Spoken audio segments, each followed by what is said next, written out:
வணக்கம் நண்பர்களே. இன்றைக்கி நம்ம பார்க்குற நெல் பார்த்தீங்கன்னா கருப்பு கவுனி. இதுதான் கருப்பு கவுனி நெல். இந்த நெல் பார்த்தீங்கன்னா ராஜா காலத்தில் தடை செய்யப்பட்டது ஒன்று.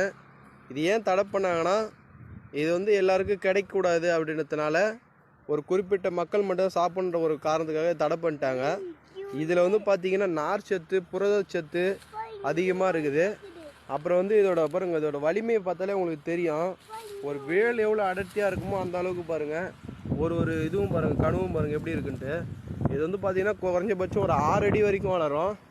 இப்போ நம்ம தம்பி பார்த்தீங்கன்னா ஒரு 3 அடி இருக்கார். அவரை தாண்டி இருக்குது பாருங்கள்.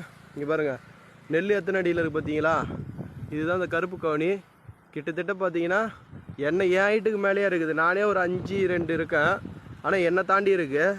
இந்த நெல் வந்து நம்ம இட்லி, அப்புறம் புட்டு, அந்த மாதிரி நிறையா வகையான இது செஞ்சு சாப்பிட்லாம். இந்த நெல்லில் வந்து ரொம்பவும் உறுதியான நம்ம உடம்புக்கு வந்து ரொம்ப சக்தியாக இருக்கும். ப்ளஸ் வந்து பார்த்திங்கன்னா இது இயற்கை முறையில் செய்கிறதுனால இன்னும் நம்மளுக்கு நல்லா பெனிஃபிட்டு. இதை பற்றி நம்ம நிறையா பார்க்கலாம்.